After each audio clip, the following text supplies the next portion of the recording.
Hello and welcome to episode 1 of my Kubifaktorium tutorial Let's Play series. This episode will be an introduction to Kubifaktorium.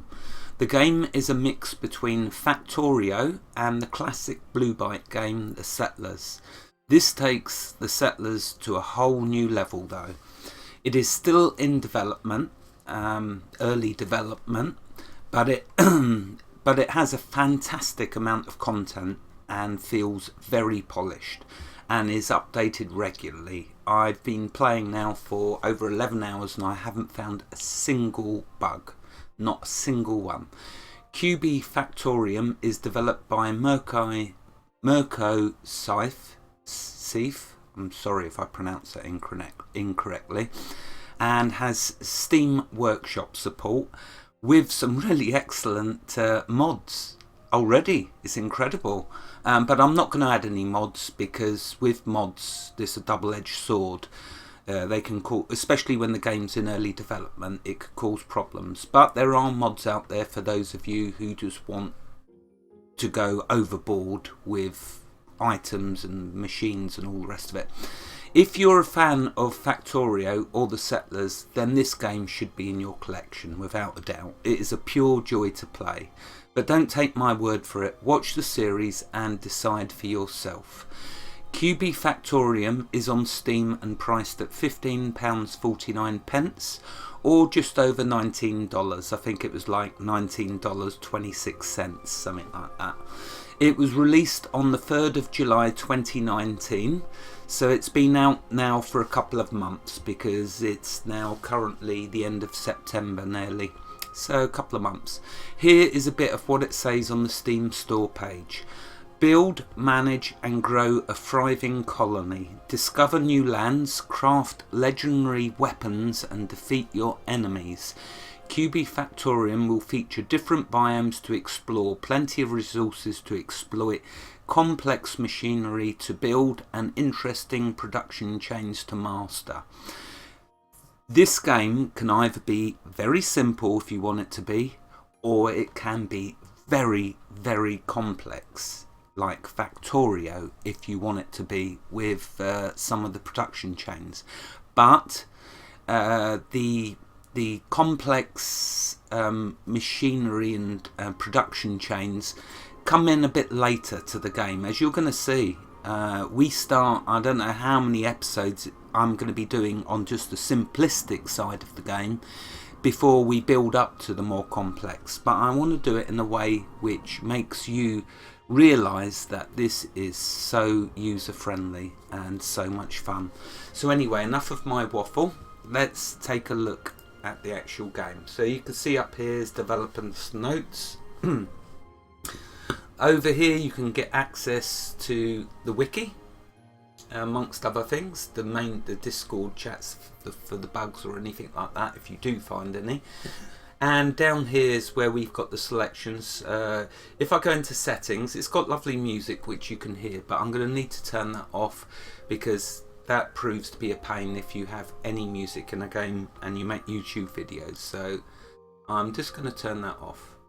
It's lovely music though. It's sad that I have to, but there you go, I have to. But there's a look at the options you can tinker around with. I didn't touch any of them, not a single one, just playing it as is, because it's just so great. Right, so I'm going to do a new campaign. And here, now the one thing you will be saying to yourself, as I always say to myself, is I want more land. You just never have enough. So I'm going to go for huge. And even then, you're still going to want more land. Right, okay, I'm just leaving all of that defaulted just as the developer intended, because you'll always find games much more enjoyable that way. So let's just start. It is a tiny download, about 165 meg.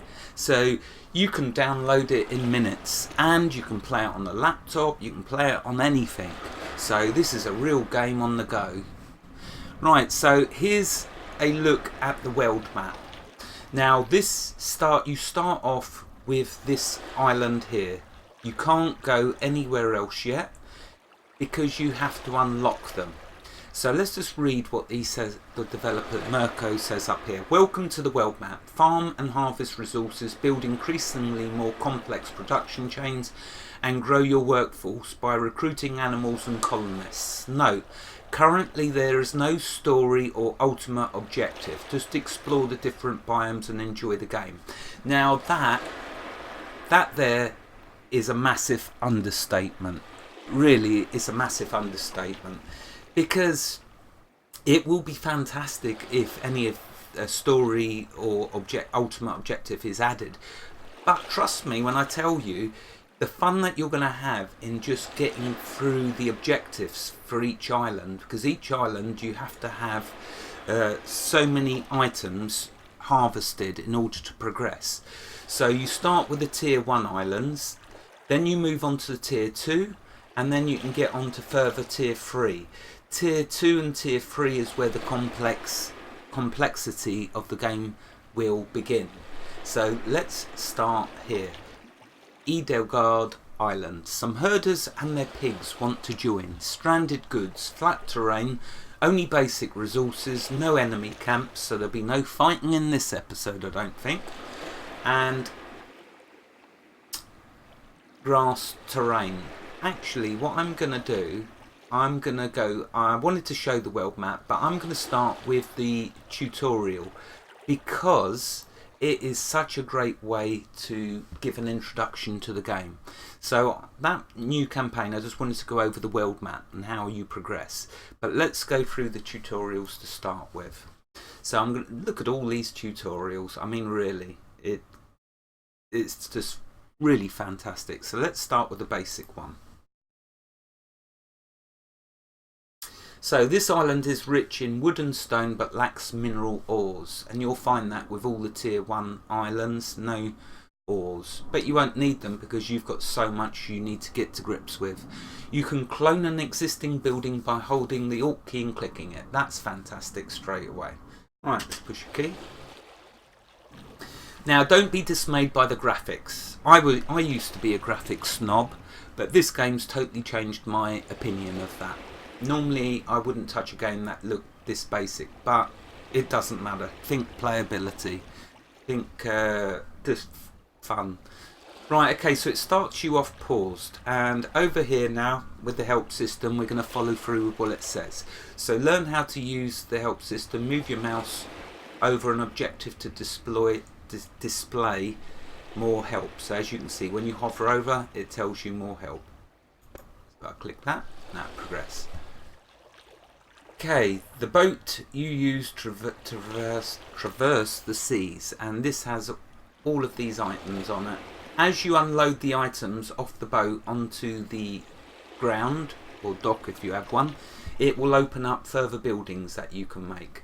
So let's now click on play, and then it will progress the tutorial. Okay, camera angle. So WASD keys for moving around the map. Zoom in with the mouse wheel. Look at that, you can zoom right in close. Beautiful. Rotate with QE or page up, page down. I use the Q and E keys. So yeah, really simple. Unload the supplies from your ship. Okay, now here's something important to think about with your ship. Now, at the moment in the tutorial, we have hardly any materials on the ship. But with later campaigns, you will have thousands of items on your boat. So do not get in the habit of clicking unload everything. Get in the habit of just clicking on each item, and you can look, you can unload just one rock if I wanted to, and you notice when I unloaded that rock it's unlocked now these buildings that I can build. So I can build a pier, a stone road, a well, foundation.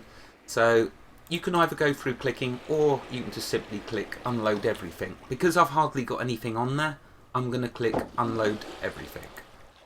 And you watch, now they're going to take it all off the boat. And as it takes off the items, you'll unlock more buildings to build.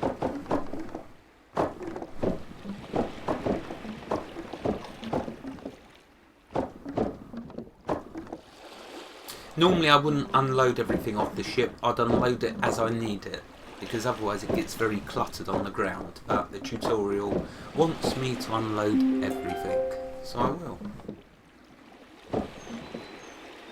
Okay, so now we need to expand our territory. Build a second bonfire to expand your territory. Okay, so bonfires is how you expand your territory. Some of you will remember with the settlers, the very first settlers, that you would build a soldier's hut, and that would expand the ring of your territory. Well, with with this game, you use campfires. You start off with a little simple campfire, which gives you a little radius, but we will get to a bigger campfire, which gives a massive 16 tile radius. So here, it's telling us to construct another campfire. So what we do, we go down to construct and the logistics chain, and then up here we've got the bonfire. Over here we've got the big bonfire, but we need a wooden part. No, we don't. We need a stone block and wooden board, which we haven't got access to yet. That's more complex goods. So we'll start by clicking the bonfire, and we'll move it as far away from our other bonfire as we can, and just click it there. Just single left click. Right, now we're going to see someone go over and build it. Here they come. They put down the materials first of all. Just like in the settlers, they bring the materials over first.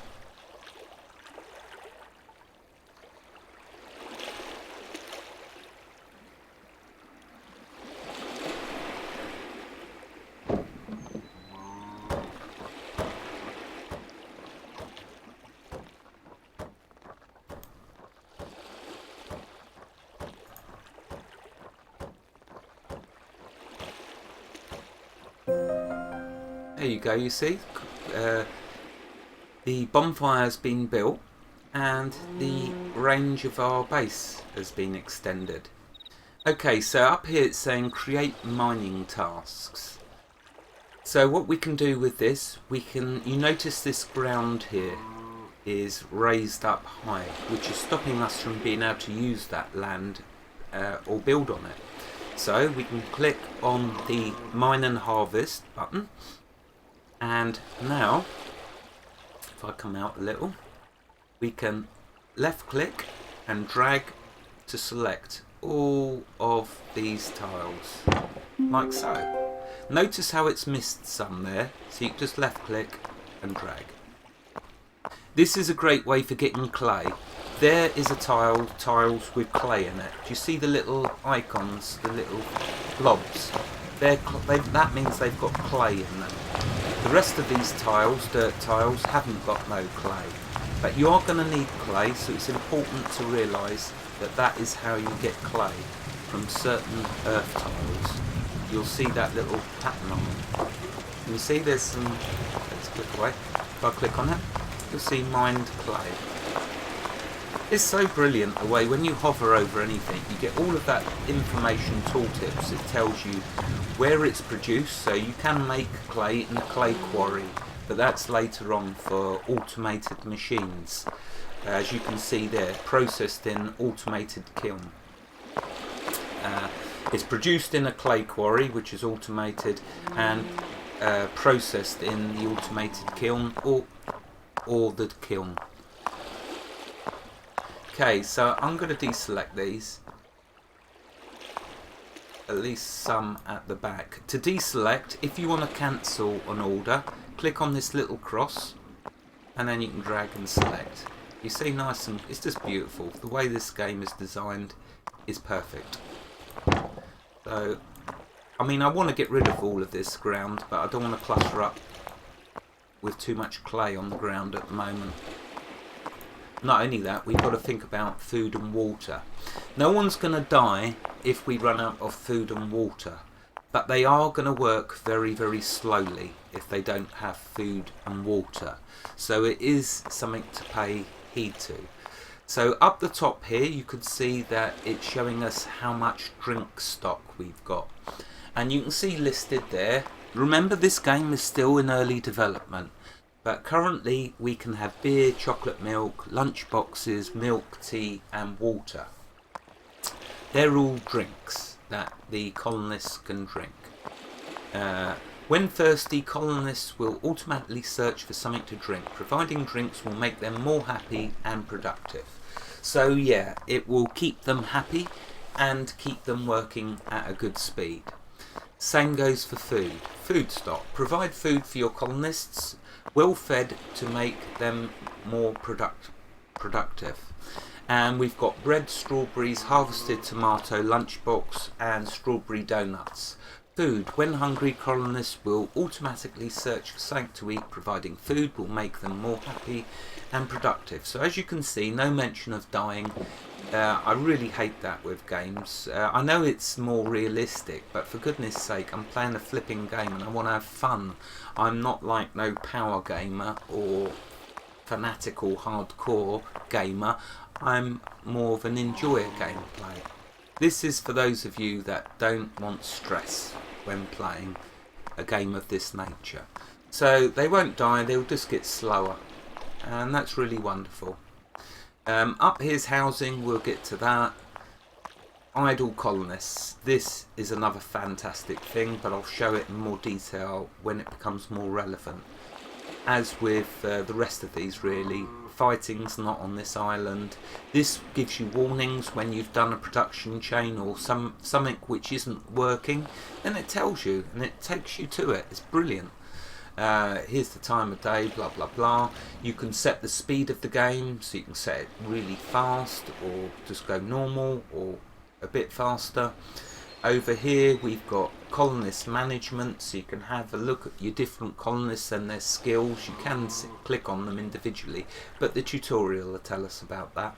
Message log of your previous messages. So recommendations. This is really fantastic. We won't have it in the tutorial.